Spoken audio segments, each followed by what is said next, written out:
My wife said we should try a sexless marriage, then hid money with an online cult. So I walked out, locked down finances, and took back control of my life. Before I get into this absolute clusterfuck, let me give you all some background. I am a 32-year-old male, been married to Sarah, a 29-year-old female, for 6 years, and together for 9 years. We met in college when I was finishing my engineering degree. I am not some perfect dude. I work too much, sometimes forget important dates, and I have been known to leave my socks everywhere. But I have always been loyal, supportive. Not to mention, I honestly thought we had a pretty damn good thing going. I grew up in a small town in the Midwest. My parents are still married after 35 years. I had a traditional upbringing. I worked my ass off to get a good job. I bought a house in the suburbs, the whole American dream package. Sarah was studying psychology when we met. She was smart as hell, ambitious, and honestly, way out of my league looks-wise. She had this long brown hair, green eyes that would change color depending on what she wore, and a laugh that could light up a room. We hit it off immediately at this campus volunteering event. We were both helping build houses for Habitat for Humanity. I asked her out for coffee after, and the rest is history. Back then, our connection was insane, both emotionally and physically, like we would stay up all night just talking or, not talking. We got married 3 years later in a small ceremony with just close friends and family. We bought our house 1 year after that. Everything was going according to plan. I was climbing the ladder at my engineering firm, and she was building her own practice as a therapist, specializing in family counseling. The irony of that is not lost on me now. Our routine was comfortable. Weekday mornings, we would have coffee together before work. Weekends, we would tackle home projects or binge Netflix shows. We had date nights every other Friday. We talked about having kids eventually, but we were enjoying our time as just us. The physical side was always good. Not like honeymoon phase crazy, but regular and satisfying. Or so I thought. So there I was on a random Tuesday night, sprawled on our couch, scrolling through my phone, half watching some garbage sitcom rerun while I waited for my game to update. Sarah walks in with that look. You know the one. Part determination, part I have been practicing this conversation in my head for days. I muted the television and sat up. We need to talk, she said, arms crossed. Those 4 words are never followed by I bought you PlayStation 5 games or let us order pizza. What is up? I asked, trying to remember if I had forgotten an anniversary or something. She stood there for a second like she was psyching herself up, then just dropped it. I think we should try a sexless marriage. I actually laughed, not because it was funny, but because I was 100% sure she was joking. What is this, some kind of divorce prelude? I said with an awkward chuckle. Her face did not change. If anything, it hardened. I am completely serious, Mark. I have been thinking about this a lot, and I believe it could make our relationship stronger. Sex is not everything, and I feel like it is holding us back from connecting on a deeper level. My brain basically short-circuited. Who the fuck was this standing in my living room? This was not the woman who used to send me dirty texts during work meetings. This was not the Sarah who once surprised me wearing nothing but whipped cream on my birthday. My stomach felt like I had swallowed a brick as I tried to process what was happening. Wait, I stammered. Where is this coming from? Are you unhappy? Did I do something wrong? She sighed dramatically, like my questions were so predictable they bored her. No, it is not about that. I have been reading a lot, listening to podcasts, watching these incredible women online who talk about reclaiming their identities, about how intimacy can sometimes be a crutch for deeper issues in a relationship. Podcasts, influencers. So what? You listened to a couple of episodes of some random show and decided our marriage is broken? I was not trying to sound defensive, but come on. That is not what I am saying, she shot back. I am saying we could try something new, something that challenges us to grow. No sex, I repeated more to myself than to her. In what universe does that strengthen a marriage? Her tone turned defensive. You are being narrow-minded. It is not about never having sex again. It is about taking it off the table for a while and focusing on us as individuals, as partners. Partners. What kind of partnership does not include intimacy? It was like she was speaking a foreign language and I could not find a translator. You cannot just spring this on me like it is some harmless experiment. We are not a couple of college kids trying out a weird new diet. This is our marriage we are talking about. She sat down across from me, her posture calm but her eyes blazing. Exactly. It is our marriage. And I am saying we need to think about what is truly important. This is not about rejecting you or punishing you. It is about figuring out who we are without relying on physical connection as a crutch. Crutch? That word hit me harder than it should have. I did not see our intimacy as a crutch. I saw it as love, as connection, as the glue that held us together when life got messy. Without it, what were we? Roommates? Splitting the bills and occasionally sharing meals. Do you even hear yourself? I could not hold it in any longer because from where I am sitting, this sounds insane. Her face fell, but she quickly masked it with a veneer of righteousness. You are not even willing to consider it, she said softly, almost like she pitied me. No, I am not, I fired back. Because what you are asking for, it is not a marriage, at least not one I signed up for. We sat there in silence, the tension so thick, you could have sliced it with a knife. She looked at me like she was waiting for some grand epiphany to strike, like I would suddenly see the brilliance of her plan and fall at her feet in gratitude. But all I could feel was confusion, frustration, and an overwhelming sense of betrayal. That was the moment I realized this was not just about sex. This was about something bigger, something that had been brewing beneath the surface of our relationship for who knows how long, and I had no idea how to fix it. The days following that conversation were surreal as hell. I kept waiting for things to go back to normal, for her to sit down, laugh it off, and admit the whole thing was just a bad idea she had gotten from some overhyped influencer. But that did not happen.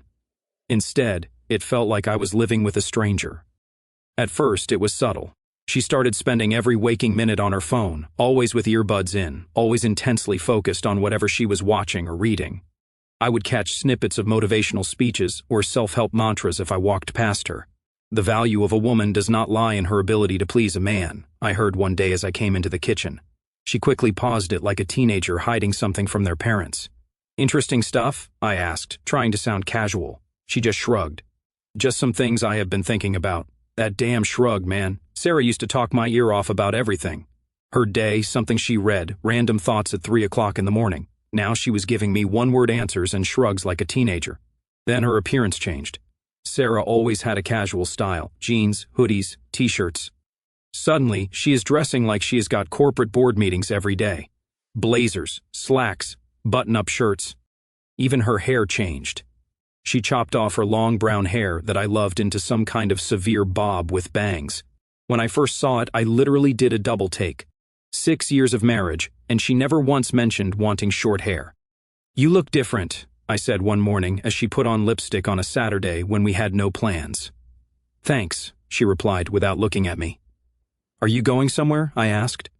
No, she said, and that was it. End of conversation. Our home routine changed too. She stopped cooking with me, something we used to enjoy doing together on weekends. She stopped suggesting movies for our Friday night watch parties. She even rearranged her side of the closet, getting rid of all the comfy clothes she used to wear around the house. Every day she seemed more distant.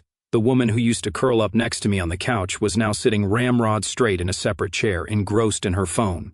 If I tried to talk to her about work or friends or literally anything, she would give me these short, disinterested responses. What really got to me were the buzzwords she started dropping into conversations.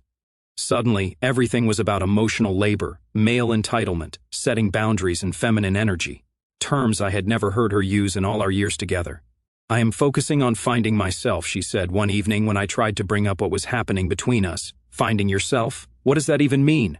You are right here. I could not hide my frustration.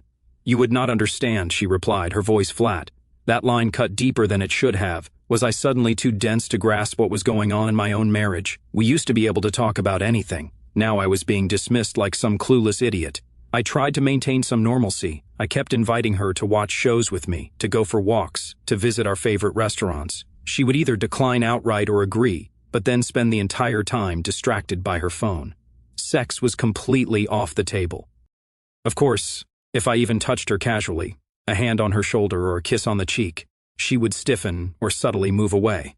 The Sarah I knew, the woman I fell in love with, seemed to be vanishing by the day, and in her place was this cold, detached stranger who seemed annoyed by my very existence.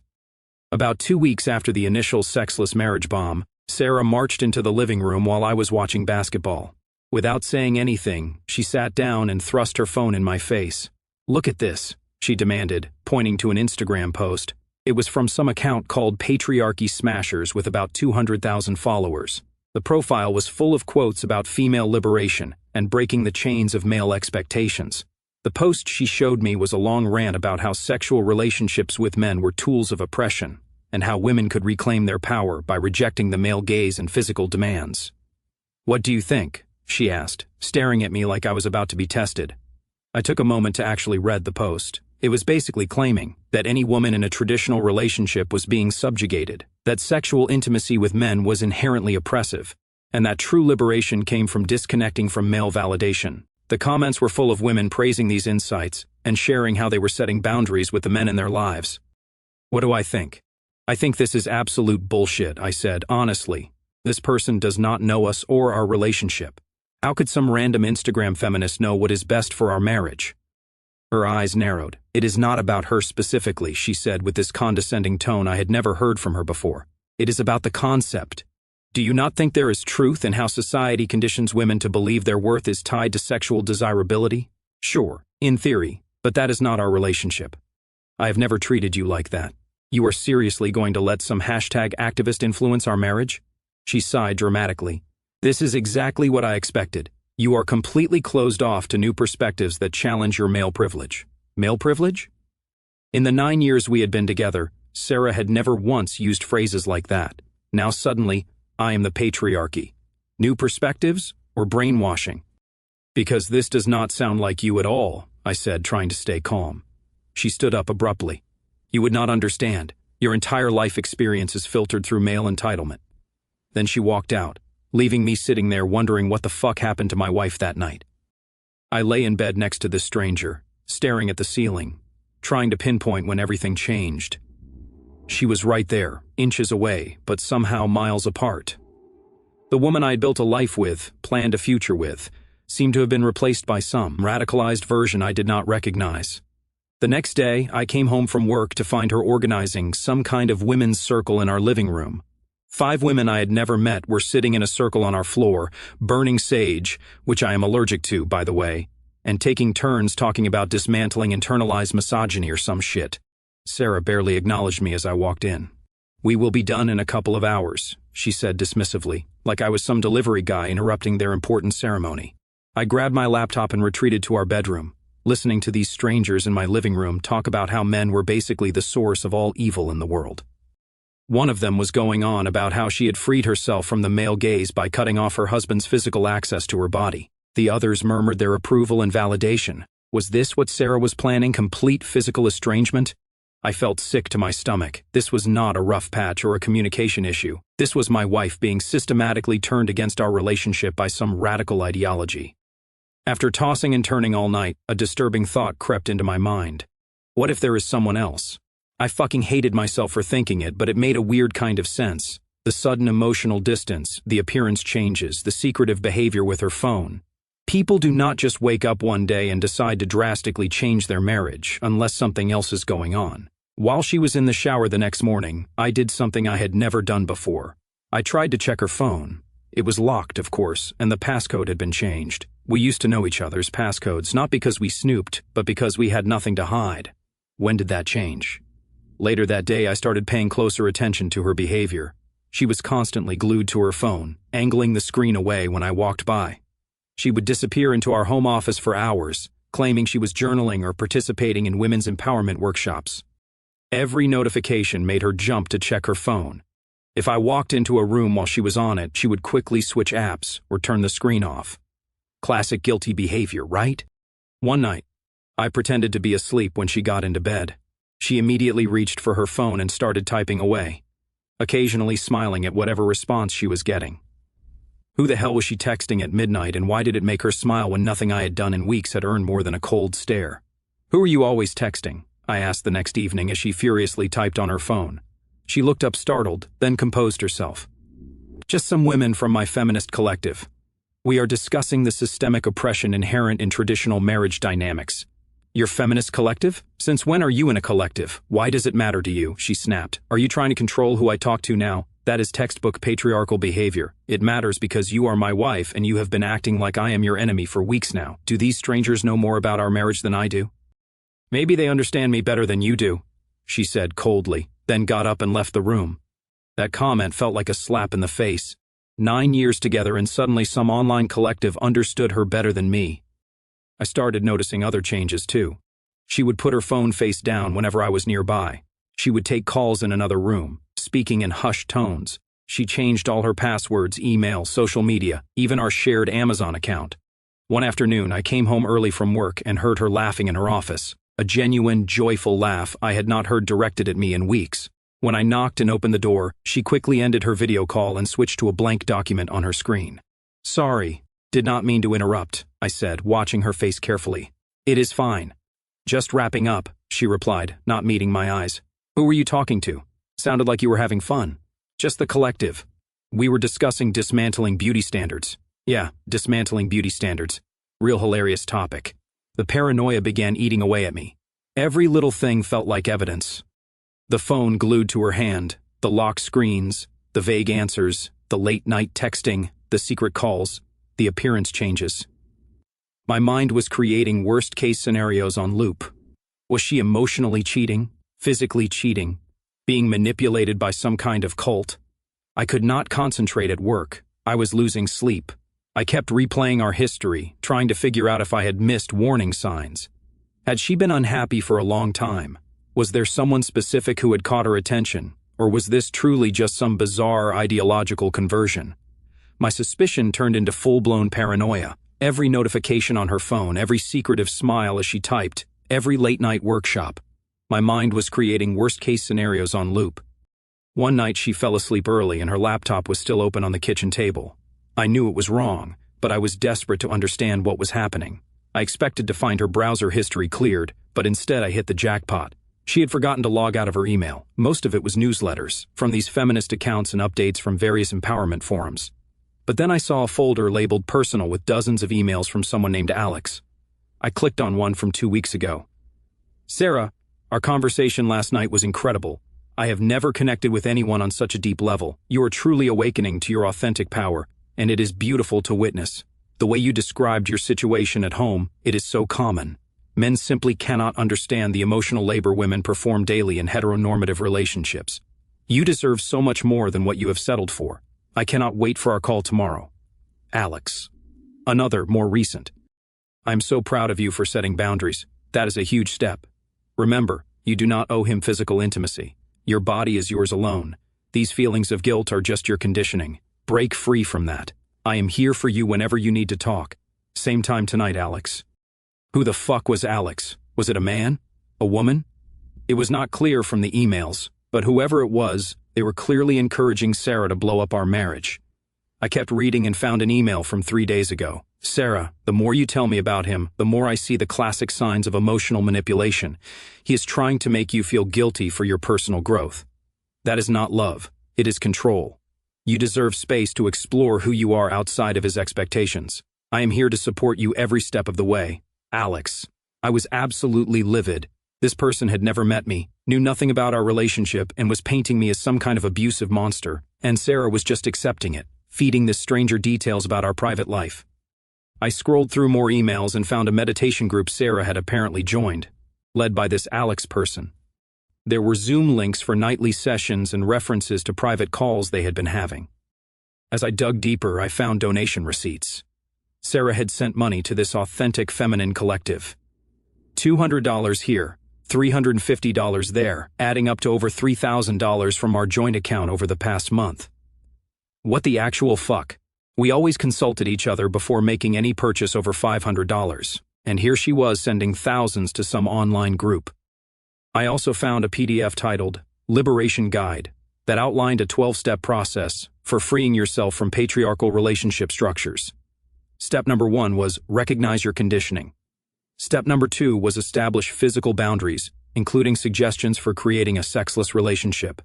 Step number 6 was divest from male approval with tips on changing your appearance to please yourself rather than men. It was like a fucking cult handbook. Everything suddenly made sense. The personality change, the new vocabulary, the coldness, the appearance changes, the women's circles, the secrecy. Sarah was being manipulated by whatever this group was, and this Alex person was completely messing with her head. I snapped a few photos of the most damning emails with my phone, including the donation receipts, then carefully closed the laptop exactly as I had found it. I needed time to process this and figure out my next move. I did not confront her immediately. Part of me was still processing what I had found. and part of me wanted to see how far this would go.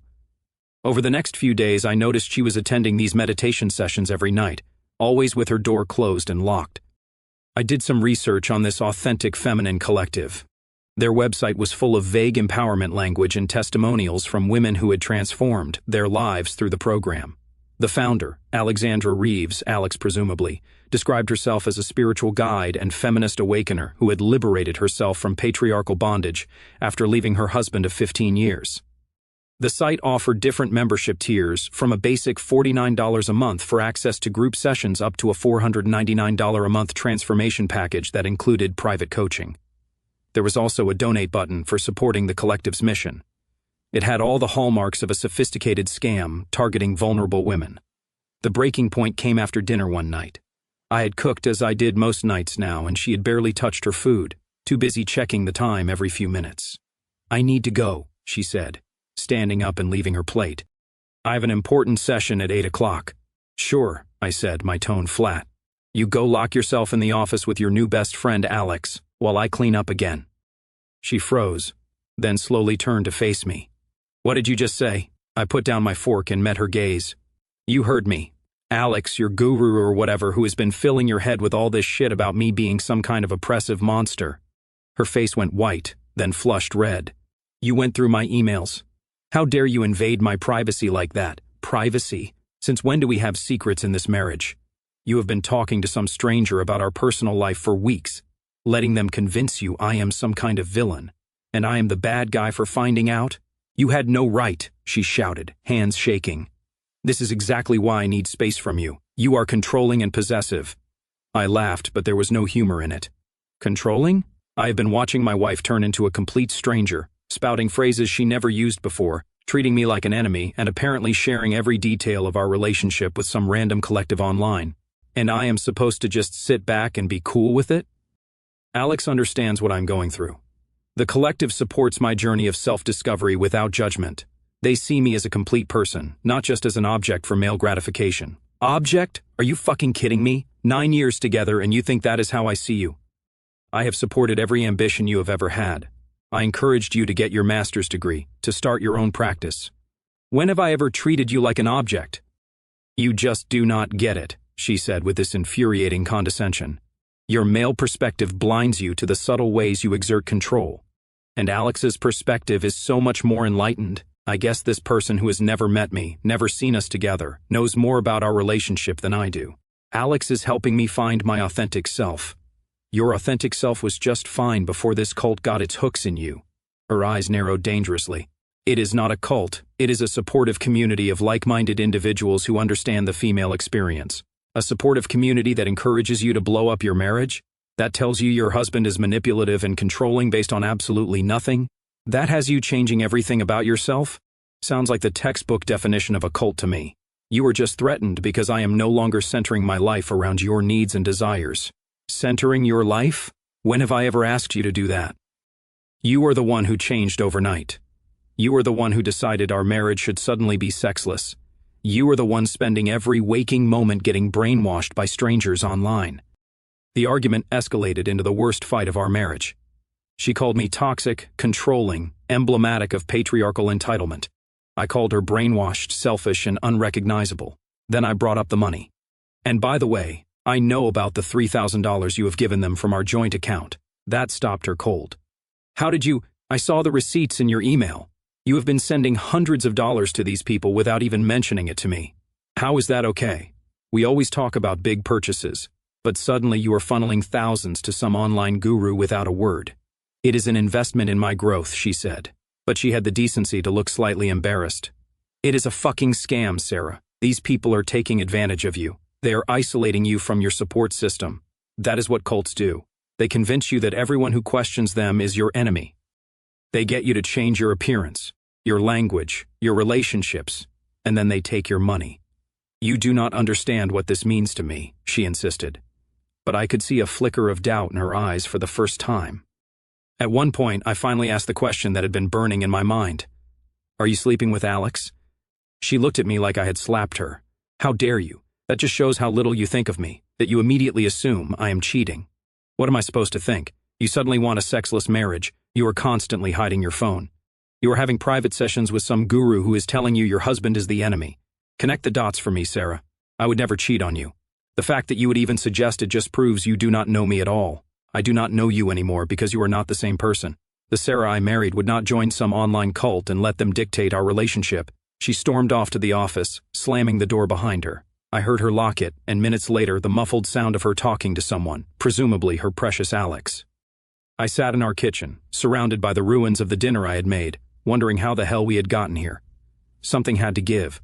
We could not keep living like this. After that blowout, we barely spoke for days. I tried to process everything, weighing my options. I could continue fighting for a marriage with someone who clearly did not want the same thing anymore, or I could take control of my own life. I chose the latter. Without telling Sarah, I contacted a lawyer and learned everything I needed to know about protecting myself. Then, I made an appointment with a financial advisor and began quietly separating our finances. I opened a new bank account, transferred my portion of our savings, and made sure my paycheck would go to the new account. I documented everything, the changes in her behavior, the emails from Alex, the money she had sent to the collective. I even recorded a couple of our arguments where she was spouting cult-like language, just in case. Next, I called my buddy Ryan, who owns a real estate company. Within 1 week, he found me a sweet apartment downtown, modern, great views, walking distance to shops and restaurants. I signed the lease immediately. All the while, Sarah continued with her sessions, and barely acknowledged my existence. Fine by me. It gave me time to execute my plan. I made sure all my important documents were secure: birth certificate, passport, financial records. I contacted all our shared accounts, utilities, insurance, streaming services, and either removed my name or created new accounts for myself. On a Friday, when Sarah was at work, I packed up everything that mattered to me: clothes, personal items, gaming setup, family heirlooms. I left all the furniture, most of which I had paid for, and anything we had bought together. I was not interested in fighting over material things. The last thing I did was leave an envelope on the kitchen counter. Inside was a note that read, "Sarah, you wanted a sexless marriage. I am giving you one better, a husbandless marriage. I have moved out and separated our finances. You can have the house for now. I have paid the mortgage through next month to give you time to figure things out. My lawyer will contact you about next steps. Enjoy your authentic self, Mark." I also left printouts of all the emails between her and Alex, the donation receipts, and screenshots of the Liberation Guide steps, just so she knew exactly why I was leaving. Then I walked out, drove to my new apartment, and started my new life. My first weekend of freedom was surreal. I set up my new place, went grocery shopping without having to check if anyone wanted anything specific, and slept in as late as I wanted. I reconnected with friends I had not seen much because Sarah had gradually isolated me from them with complaints about their toxic masculinity or whatever. I joined a local gym and signed up for pickup basketball on Sundays, something I had always enjoyed but had given up because Sarah needed me home for her self-care Sundays. For 3 days, absolute silence. Then the tsunami hit. First came the texts. "Where are you? We need to talk. You cannot just leave like this. Please call me." I did not respond. Then the calls started, dozens of them, which I sent straight to voicemail. Her messages became increasingly desperate. "Mark, please, this is a mistake. I never meant for this to happen. We can work this out." Still, I maintained radio silence. She showed up at my office on day number 4, but I had already told the receptionist not to let her in. She sent emails, left voicemails, even contacted mutual friends trying to reach me. On day number 5, my phone rang with an unfamiliar number. Thinking it might be my lawyer, I answered. "Hello, is this Mark?" A smooth, condescending voice asked. "Who is asking?" I replied. "This is Alex from the Authentic Feminine Collective." "I think we should talk." I nearly laughed out loud. "There is absolutely nothing you and I need to discuss. I understand you're upset, but Sarah is devastated. She has had a realization about how important you are to her." "Oh, has she? That is fascinating. Tell me, Alex, how much money has Sarah donated to your collective over the past month?" Silence. "That is what I thought. Listen carefully. Stay the fuck away from my wife and stop filling her head with your manipulative shit. If you contact me again, I will be filing a harassment report. Are we clear?" I hung up before they could respond. 2 weeks passed.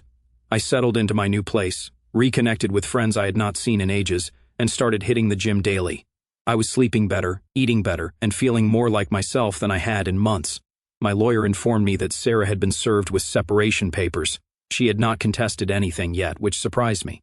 I expected her to fight, to drag things out, to make demands. Then Sarah showed up at my office. She looked terrible, eyes puffy, hair unwashed, wearing an old sweatshirt instead of her new empowered woman wardrobe. My receptionist told me she had been waiting in the lobby for 3 hours, refusing to leave. Against my better judgment, I agreed to 5 minutes. "You look good," she said quietly as she sat across from me. "Thanks. What do you want, Sarah?" "I made a horrible mistake," she whispered, tears welling up. "I got caught up in something I did not understand. Alex, the group, they are not what I thought." "And what were they?" She looked down. "After you left, I did some research. They target women in stable relationships, make them doubt everything, isolate them from their partners, then ask for money. I have given them almost $5,000 from our joint account." I leaned back in my chair. "That is unfortunate. Mark, please, I am so sorry. I do not know what happened to me. I was feeling I do not know, bored, restless, and then I found these videos online that seemed to speak to me. And before I knew it, I was in so deep her voice broke. "So, what do you want from me now?" I asked, keeping my voice neutral. "I want to come home," she sobbed. "I miss you. I miss us. I have been seeing a real therapist, not some online guru, and she is helping me understand how I got manipulated. I will pay back every cent I gave them. I will delete all my accounts. I will do whatever it takes." "And the sexless marriage idea?" She looked mortified. "That was never really what I wanted. They convinced me that physical intimacy was a form of submission to patriarchal expectations." God, it sounds so ridiculous saying it out loud. "And the women's circles? The radical feminist rhetoric? The complete personality transplant?" "I got swept up in it," she admitted. "It is like they knew exactly what to say to make me feel special, enlightened. Like I was part of something important. They isolated me bit by bit, made me doubt everything I knew. Classic cult tactics, but I could not see it until you left." I checked my watch. "Your 5 minutes are up, Sarah. Please," she begged, reaching for my hand across the desk. "I love you. I made a terrible mistake. I will do anything to fix this." I pulled my hand away. "The thing is, Sarah, I am actually happier now. These past few weeks have been enlightening. I have realized I deserve someone who will not throw away 9 years based on some Instagram cult's advice. Someone who trusts me enough to talk about problems instead of ambushing me with ultimatums. Someone who values my feelings as much as their own." "That is me," she insisted. "The real me, not the brainwashed version. Please, Mark, give me another chance." "You know what really hurts?" I said, leaning forward. "It is not the sexless marriage proposal. It is not even the money you sent them. It is that you believed some stranger on the internet over your husband of 6 years. It is that you were so quick to see me as the enemy, to twist everything I have ever done into some form of oppression. How do we come back from that?" Tears streamed down her face. "I do not know," she whispered, "but I want to try. I will do anything." I stood up. "I will think about it. That is all I can offer right now." As I walked her out, she turned to me with puffy, desperate eyes. "Can I call you? Maybe we could have dinner next week just to talk." "I will call you," I said firmly. "Maybe, but do not sit around waiting." I watched her walk away, shoulders slumped, completely different from the cold, empowered feminist who had demanded a sexless marriage just 1 month before. The truth is, I do not know if I will call her. Part of me still loves the woman I married, but I am not sure she exists anymore. The other part is enjoying my freedom and the attention I have been getting as a newly single guy with his shit together. 3 days later, I received an unexpected email. It was from Alex, but not to me. It was a mass email sent to everyone in the collective, and Sarah had forwarded it to me. It read, "Beloved sisters, it is with a heavy heart that I must announce the Authentic Feminine Collective will be taking a brief hiatus while I attend to some personal matters. Some individuals have made baseless accusations about our sacred work, and I must focus my energy on addressing these attacks. Your monthly subscriptions will remain active to secure your place when we return. Stay strong in your authenticity, Alex." Sarah had added a note. "For your information, she is running because 3 other women and I have reported her to the authorities for fraud. Thought you would want to know." I had to admit, I was impressed. The old Sarah was showing signs of life, taking action, fighting back against someone who had wronged her.